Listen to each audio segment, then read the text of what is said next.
if you're looking for a milquetoast or even straight up garbage ideology to adopt as your own, congrats, you have come to the right place.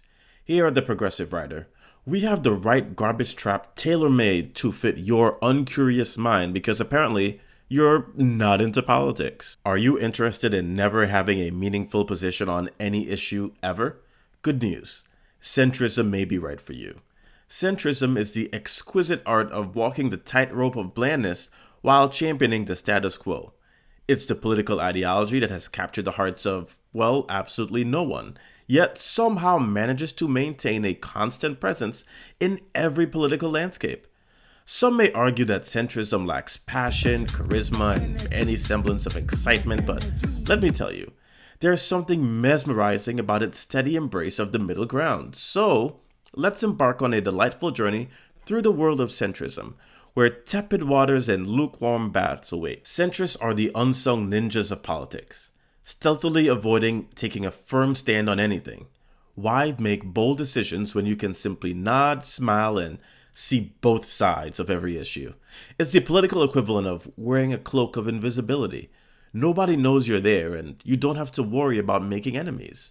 Who needs principles when you have ambiguity? Critics say that centrism lacks vision, but let me tell you, there's nothing more visionary than maintaining the status quo and embracing moderate change. Why rock the boat when you can keep it gently swaying in the harbor? We don't need radical ideas. We need sensible, incremental changes that take decades to implement. In the face of political extremism on both sides of the spectrum, centrism stands tall with its impressive ability to fence it indefinitely. Centrists are the maestros of compromise, the true virtuosos of meeting in the middle. Who cares if that middle ground is where progress goes to die? In the spirit of unity, centrism allows everyone to feel equally dissatisfied with the outcome. We can't have winners and losers. We must all be mildly disappointed together. The great thing about centrism is that it refuses to inspire anyone. No one marches to the beat of a centrist drum, and that's a good thing. Who needs impassioned supporters when you can have a room full of shrugs and half-hearted applause? The lack of enthusiasm is not a weakness, it's a sign of strength. The strength to make absolutely no one care. The fence-sitter, that much-aligned creature who refuses to take sides on any issue, finds its natural habitat in centrism. When faced with a divisive debate, the centrist will gracefully mount the fence, ensuring a balanced posture of indecisiveness. Why choose a side when you can enjoy the view from above? Centrism is a spiritual journey. It's about finding your inner peace while steadfastly avoiding any meaningful change. It's the delicate art of maintaining the perfect equilibrium between two opposing forces. And by opposing forces, I mean the right and the left. Why pick a side when you can meditate on the tranquil shores of the political center? In a world of constant upheaval, centrism stands tall as the bold pioneer of the no change movement. Who needs progress when you can have stability? Embrace the status quo with open arms and let go of your pesky desires for a better world. Centrism is the revolution we never knew we needed. A revolution of stagnation. If politics were a love story, centrism would be the platonic ideal of a loveless marriage. There are no fiery passions, no dramatic confrontations, just a steady and predictable partnership. Like a trusty old pair of socks, centrism will always be there, keeping you warm without the risk of spontaneity. Let's face it, caring about things can be exhausting. The beauty of centrism is that it allows you to embrace your inner political apathy fully. Why waste your precious time and energy getting worked up over issues when you can simply shrug them off? Centrism is the ultimate refuge for those who have better things to do than care about the world. Simply put, centrism may be the political ideology that lacks flair, passion, and direction, but that's precisely what makes it so charming. It's the delicate dance of moderation, the art of compromise, and the zen-like tranquility of not caring too much. So let's raise our lukewarm glasses and toast to the fantastic world of centrism, the ever so practical and delightfully uninspired path to mediocrity. Maybe you don't like the label of centrist because it has gotten a bad rap lately, but you still want to be relatively non-committal about your political convictions. no worries, moderatism is here for you. The great thing about moderatism as a political ideology is that it captures the hearts of, well, not many. But let's not focus on that. In a world of passionate extremists and fiery debates, moderatism stands out like a perfectly average rock in a sea of turbulent political waves. Who needs bold ideas and fervent beliefs when you can get cozy in the warm embrace of moderation? Extremists may scream their ideas from mountaintops, but moderatism knows that the real sweet spot is somewhere in the middle, the cozy Goldilocks zone of politics. Why go into the trouble of choosing sides when you can nestle comfortably in the middle where everything is just right? Moderates are the true masters of mediocrity, walking the tightrope of indecision with grace and finesse. While some may criticize moderatism for lacking excitement and passion, we know better. Blandness is an art form, and moderates have perfected it. There's nothing quite like the feeling of making absolutely no one upset because your ideas are so non-controversial that they put a cup of warm milk to shame. Moderatism is the smooth jazz of politics, soothing and unremarkable. Taking a firm stand on issues is so overrated. In the world of moderatism, it's all about waffling, hedging, and never committing to anything too strongly. Who needs convictions when you can have vague generalities and non-committal statements? Moderates are the tightrope walkers of politics, carefully avoiding any firm ground. While radicals might think they're bold for sticking to their guns, moderates know that true bravery lies in the art of compromise. Why choose one side when you can have a little bit of everything?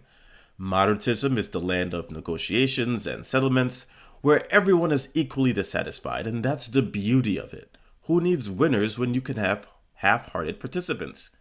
Moderates are like the wandering nomads of the political landscape, never truly belonging to any camp.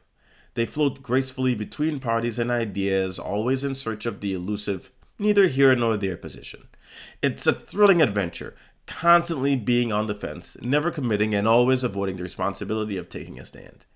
While others may be passionate about their causes, moderates have attained a higher state of political zen, the zen of indifference. It's all about maintaining a sense of calm amidst the storms of ideological fervor. Instead of feeling the weight of the world on your shoulders, moderatism allows you to shrug it off and say, it's not my problem. Moderates are like the sphinx of politics, enigmatic and mysterious. It's not that they lack opinions, it's just that their opinions are so elusive that even they can't find them. Their vagueness is an enigma wrapped in a puzzle, and that's precisely what makes them so intriguing. Or not. In a world where politicians strive to be larger than life, moderates embrace their underwhelming nature with open arms. There's something refreshing about being politically unremarkable. Who needs lofty ambitions and grand visions when you can have the humble goal of just getting by? Moderatism may not be the most inspiring ideology, but it's the just right path to something. What that something is, we're not entirely sure, but that's all part of the excitement. Embrace the ambiguity, relish the lukewarm waters, and join the ranks of the politically moderate, the brave souls who dare to take the perfectly meh path. All told, moderatism may not set the world on fire or ignite passions, but it has its charm. It's the art of navigating the middle ground, the zen of indifference, and the beauty of being politically underwhelming. So let's celebrate the glorious world of moderatism where half-heartedness reigns supreme and the journey is far more important than the destination, wherever that might be. Do you basically want to be a conservative, constantly seek the approval of conservative voters and politicians, but publicly insist that you are a liberal? Well, good news. You can join the likes of Bill Clinton and Joe Biden and master the third way. I know what you're thinking. What the hell is third way? And who made that up? Well, in a world of clear-cut choices and well-defined stances, the third way bravely steps forward with its peculiar blend of vague principles and ambiguous positions. Why choose between the left and right when you can have the audacity to straddle the middle ground, much like your older cousins, the centrists and moderates? So, let's take a very serious journey through the world of the third way. We're navigating the treacherous waters of non-committal politics is the name of the game. While others may be tethered to their ideologies, the third way dares to leap into the void of uncertainty. Why have firm beliefs when you can float freely like a political balloon, swing gently in the breeze of public opinion? Embrace the enigma and let the winds of compromise carry you to parts unknown. Why settle for having one flavor when you can have it all? The third way is the gourmet buffet of political ideologies.